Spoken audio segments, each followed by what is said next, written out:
Estás escuchando Conciencia Médica, un espacio que valora tu vida.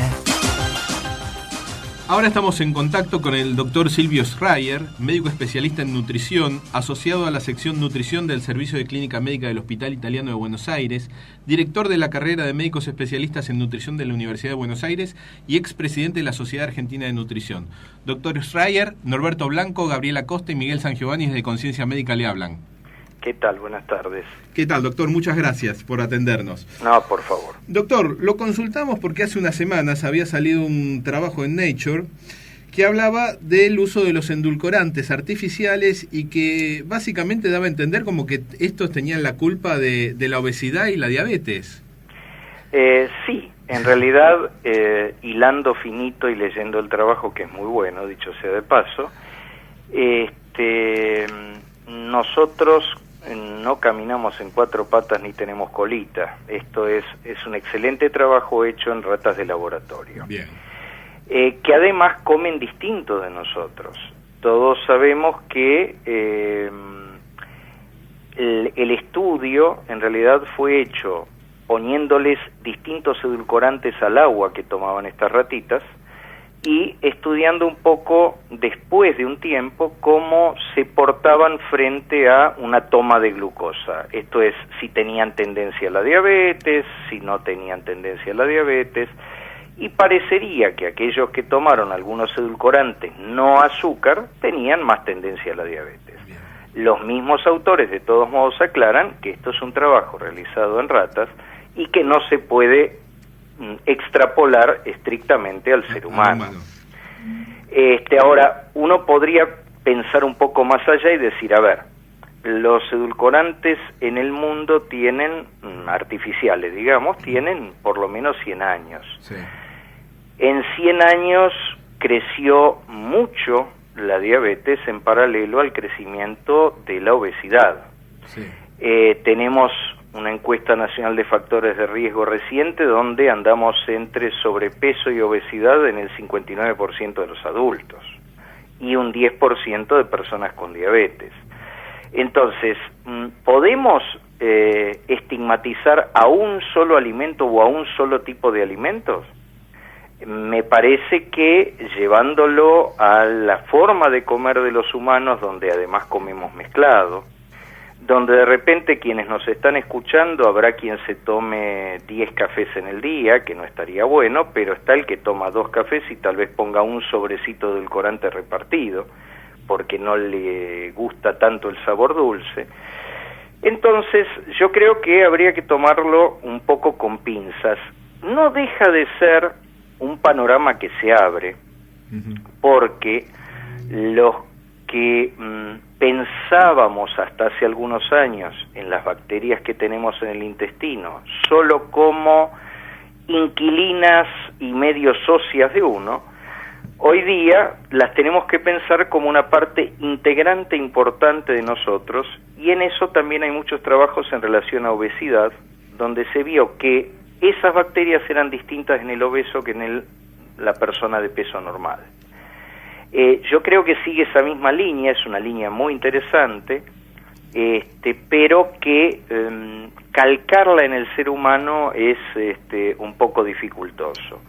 En paralelo sí hay muchos estudios en humanos donde se ve que todas aquellas bebidas endulzadas con jarabe de maíz alta fructosa, que es lejos el endulzante más común y que no es de bajas calorías, sí. Y esto, uno piensa en eso y piensa en las gaseosas, y en realidad la señora o el señor que nos escuchan cree que está comiendo sano haciéndose un bruto vaso de jugo de naranja que usó 3 o 4 naranjas y está poniendo eso mismo, fructosa. Entonces, esa parecería ser también parte de la responsabilidad de la obesidad. ¿Y por qué?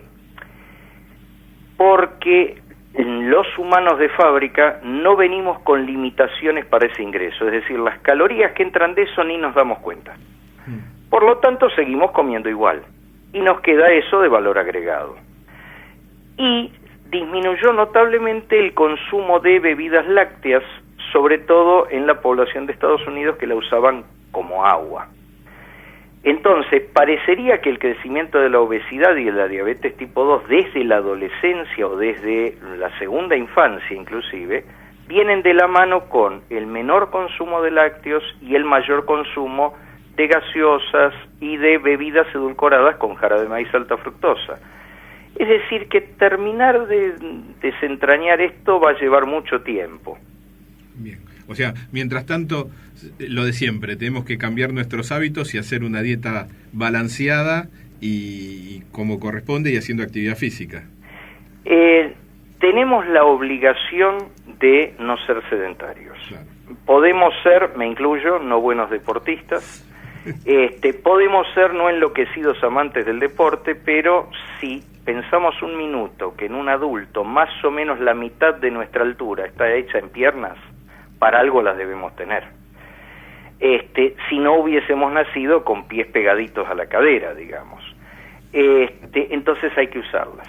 Esto de la actividad física nosotros lo tenemos que recomendar en los últimos años, porque nuestros padres o nuestros abuelos estaban obligados a hacer actividad física para conseguir el pan a 5 cuadras, la carne a 10 cuadras, la verdura a 7 cuadras, cruzar los dedos para conseguir un teléfono público que anduviese, y todo eso se paga. Por eso, lo que todo el mundo escucha y que vivimos aconsejando es camine por lo menos 30 minutos por día.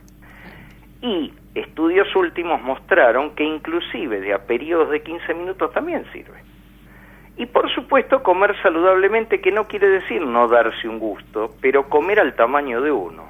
Es decir, así como yo no me compraría una camisa 3 talles más grande, no tengo por qué ponerme una cantidad de comida 3 talles más grande. Está bien, está bien. Yo estuve leyendo también, doctor, soy Gabriela Costa, ¿cómo le va? ¿Qué tal, Gabriela? ¿Qué tal? ¿Cómo está?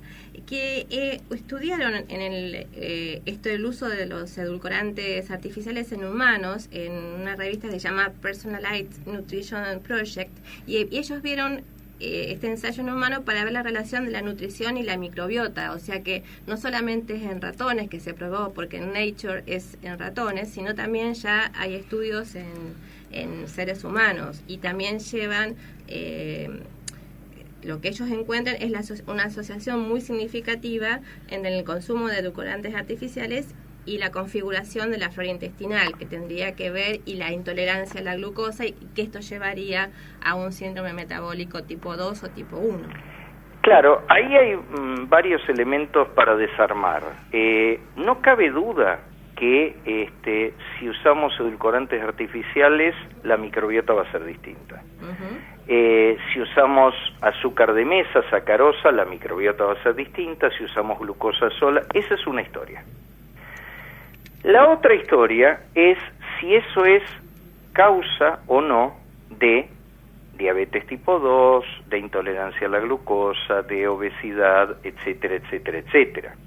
Porque convengamos que si bien hubo un aumento en el desarrollo de esto, la diabetes es casi una enfermedad bíblica o prebíblica, y no había este tipo de productos, por un lado. Por el otro lado, hay un montón de trabajos que lo que muestran y ponen el signo de interrogación es: las personas que usan edulcorantes artificiales no comerán más, además de todo, apoyadas en que usan ciertos productos dietéticos. En general, los médicos especialistas en nutrición cada vez más escuchamos a gente que nos cuenta que no entiende por qué aumentó de peso, si consume todos productos light, si come todo sano, y cuando uno te investiga un poquito más en los hábitos de la persona, la cantidad de comida termina siendo mayor. Entonces, no cabe duda que hay una modificación de la microbiota. Esto desde ya. Nuestros gérmenes viven a expensas de lo que uno les deja de hidratos de carbono no digeridos. Y ellos lo transforman en ácidos volátiles y en distinto tipo de sustancias para su utilización. Si uno les da un alimento distinto, lógicamente van a modificarse las cepas que estén.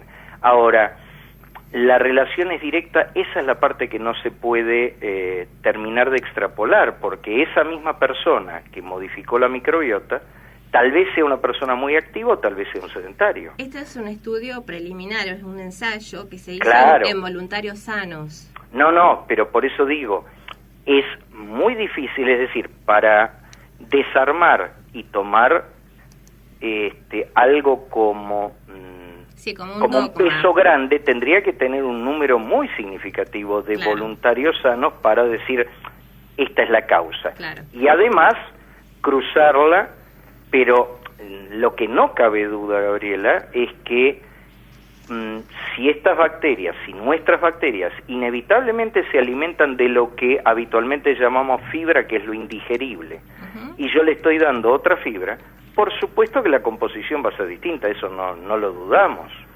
Ahora, ¿hasta dónde eso es el causal de? Yo creo que le faltan varios eslabones.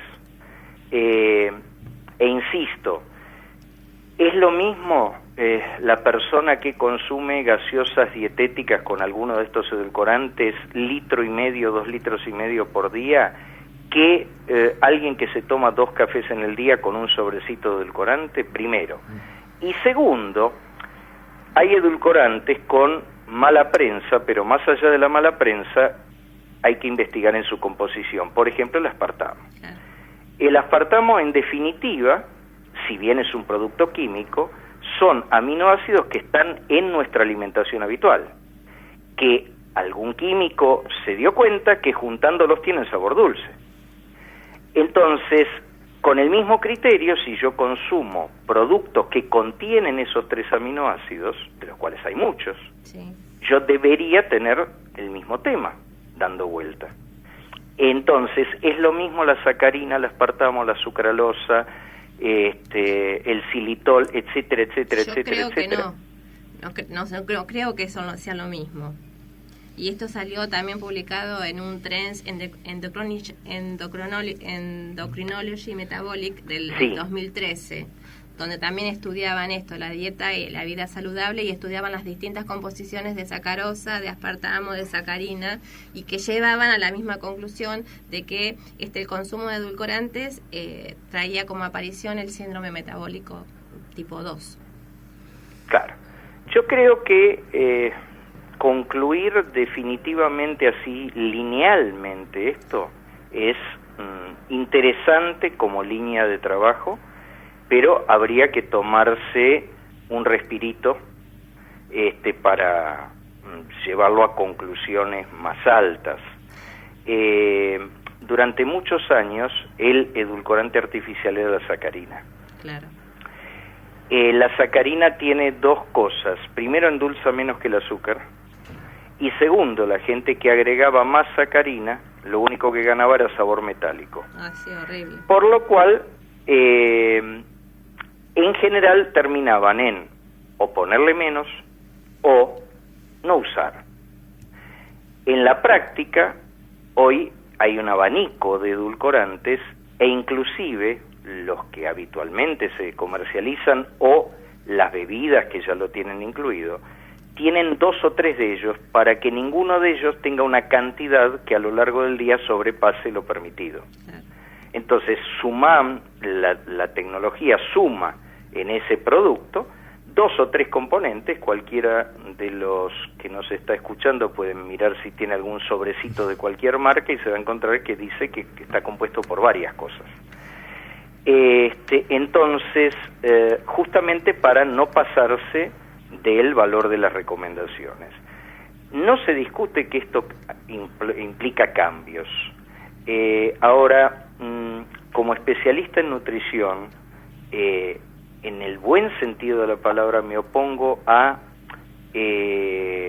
hacer responsable a un único producto o una única familia de productos. Porque, ¿qué pasa? Nosotros cuando ensayamos medicamentos podemos, aunque ni nosotros ni nuestros pacientes lo sepan, hacer estudio doble ciego. Esto es, algunos toman droga activa, otros toman placebo. Y ni nosotros ni el paciente lo sabe. Fantástico. Con alimentos, esto no se puede hacer. Porque coma yo lo que coma, estoy terminando comiendo el 100% de algo. Entonces, lo que tengo o lo que me produce eso, beneficio o perjuicio, no importa qué, es por consumir tal cosa o por dejar de haber consumido tal otra en su reemplazo. Por eso todos los estudios epidemiológicos, o sea, de observación pura, son un poco más cautos en ciertas pautas y lógicamente se necesita tiempo para evaluar. Claro. Yo creo que el síndrome metabólico, la diabetes tipo 2, etcétera, tienen como base la hipertensión, las dislipidemias, tienen una base que es indiscutible, que es el aumento de la obesidad abdominal, que no nos termina de cerrar que sea exclusivamente por sedentarismo y exceso de comida. Hoy no podemos tratar desde la causa verdadera porque no existe una única, y que lo que tratamos de hacer es de bajar el nivel de inflamación de todas estas enfermedades, que en definitiva son inflamaciones. Habrá que ver cómo influye el cambio de la microbiota en uno u otro sentido, así como al revés. Tampoco fue el azúcar el responsable de nada, que también se la ha criticado en otros momentos, ¿no es cierto? Pero hay que volver a caer en lo mismo. Si yo pretendo cuidarme en la comida para bajar de peso, mejorar mi diabetes, etcétera, y en el día voy a utilizar 2 cucharaditas de azúcar de mesa, una en cada café o una en cada té, no pasa nada. Creo que no tiene ningún sentido que me compre ningún edulcorante en ningún lado. Claro. Ahora, si yo soy una persona oficinista que a lo largo del día tomo varias infusiones y le pongo... bueno, ahí ya cambiamos el aspecto, pero 2 sobrecitos de azúcar son 25 gramos, no pesan en el contexto. Sí, es despreciable. Entonces, ¿cómo? Es despreciable. Es despreciable. Por eso yo creo que hay que actuar un poquito con el sentido común, ¿no es cierto? Claro. En ese sentido, a la hora de transformarlo en una acción directa de cada una de las personas. Claro. Buenas tardes, doctor Rayer. Miguel San Giovanni le habla, un gusto. Buenas tardes, igualmente. Cada tanto aparece una oleada de estas, parece una cruzada contra los edulcorantes. Alguna vez hablaba que tal o cual daba cáncer, ahora que genera la obesidad, el síndrome metabólico. De golpe apareció la stevia como la panacea y ahí está. Puede ser que haya algún trasfondo también que haga que todo esto aparezca de golpe, pero a ver, ¿qué nos usted, nutricionista, nosotros queremos mantener la línea y queremos endulzar además, ¿qué nos aconseja así?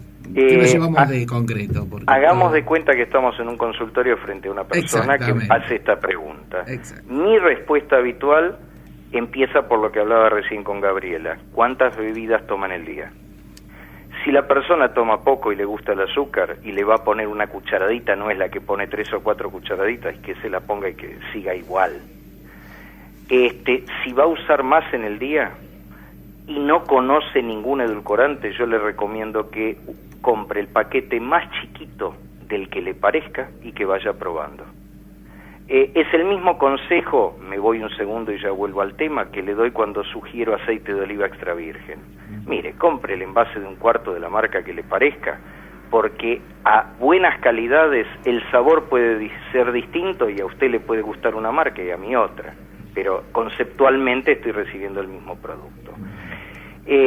Yo comparto con usted 100% que detrás de estas oleadas muchas veces hay cosas que no se terminan de entender.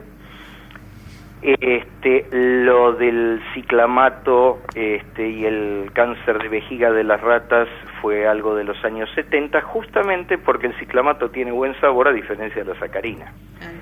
Y cayó drásticamente la venta de azúcar cuando salió el ciclamato. Tal es así que en Europa y en Argentina y en otros países, menos en Estados Unidos, el ciclamato está autorizado, y en Estados Unidos nunca más volvió a aparecer, a pesar de que se reconoció que no era responsable de nada de eso.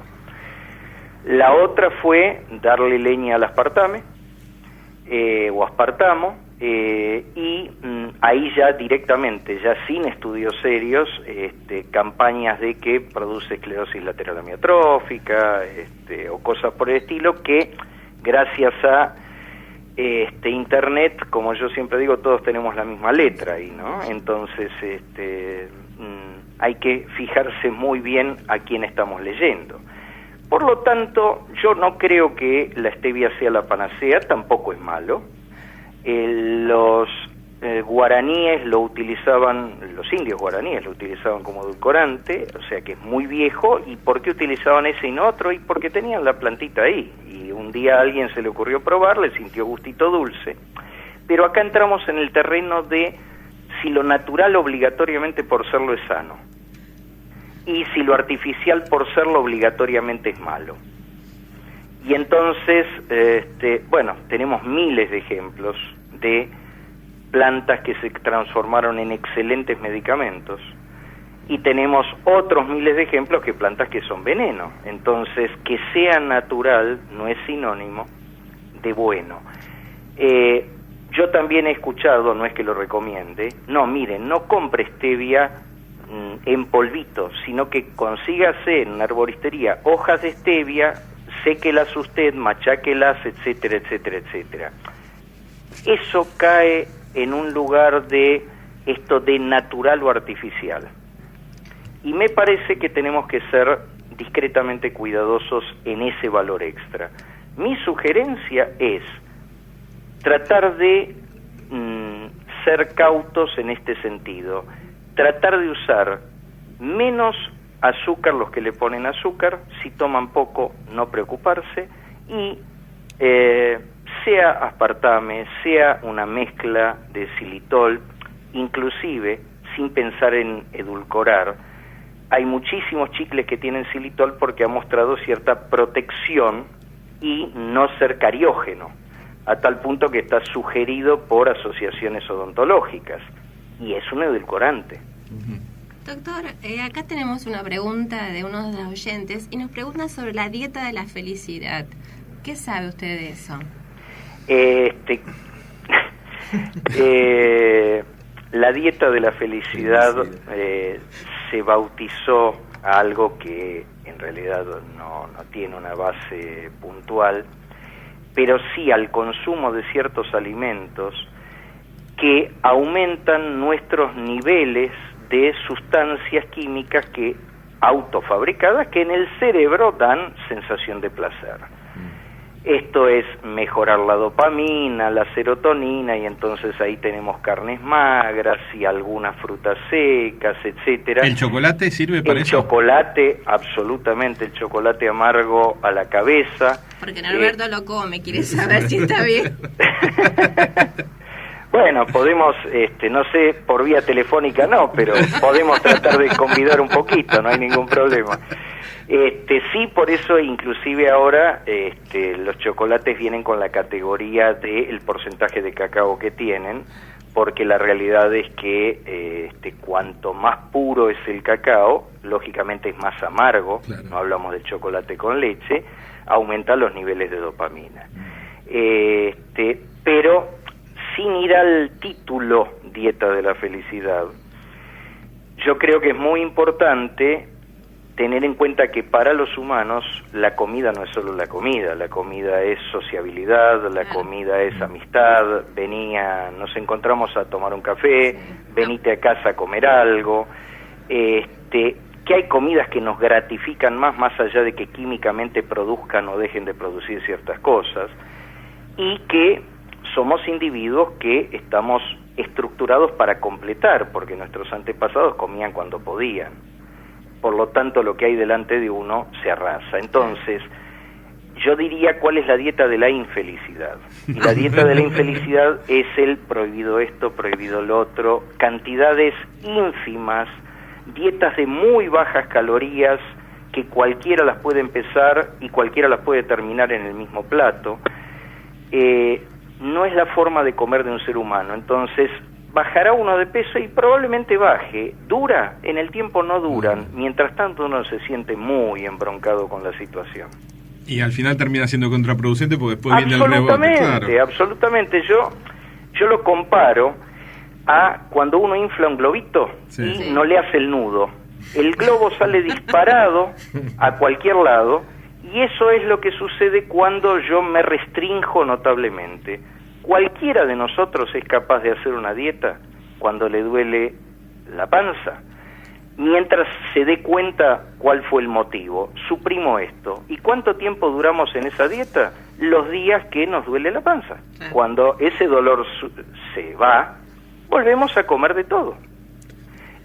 Entonces, la gordura, en la obesidad abdominal, el problema en hipertensión, en colesterol elevado, en diabetes, no duelen. Claro. Entonces, someterse a una dieta, en el histórico sentido de la palabra, es la dieta de la infelicidad. Bien. O sea, lo que dijimos antes, tener hábitos saludables, una dieta balanceada. Y vamos con el chocolate a la noche. Moderada, el chocolate a la noche. Y actividad física, fundamental. Absolutamente. Si alguien no tiene un problema específico de salud, y desde ya, entre ellos la alergia, una barrita de 14 gramos de chocolate amargo a la noche, pero fantástico. Uy, cómo está de contento, Norberto. Y hay que aprovechar ahora, porque los otros días leía... Que aumenta. Que va a aumentar, eso aumenta todos los días, no importa. Pero que el cacao tiende a desaparecer en el mundo. Sí. Con lo cual la producción de chocolate seguramente va a disminuir después. Seguramente va a disminuir, pero claro, y va a ser un bien de cambio. Tendremos que buscar otro alimento, pero mientras tanto, si consumimos en esa pequeña cantidad, es decir, no nos bajamos la gran tableta de toda la semana en un solo día, por ahí aguanta varias generaciones. En realidad lo que yo leí es que no es que iba a disminuir la producción de cacao. Yo lo que leí es que como le está gustando mucho a los chinos, se van a comer todo el chocolate por la cantidad que son y nos va a haber para todos. Bueno, pero entonces habrá que aprender en los climas que corresponde a plantar plantas adecuadas para que haya un abastecimiento, ¿no? Algún cambio genético, a ver qué hacer para que proliferen en todos los climas. Bueno, doctor Schreier, muchas gracias por su tiempo, gracias por aclararnos estos temas que tienen que ver con los endulcorantes, que al final no los tenemos que demonizar tanto ni estigmatizar, y bueno, y por darnos estos consejos sobre la dieta de la felicidad. Hoy comemos chocolate. Exacto. Bueno, que les vaya muy bien. Muchísimas gracias. Hasta luego. Estás escuchando Conciencia Médica, un espacio que valora tu vida.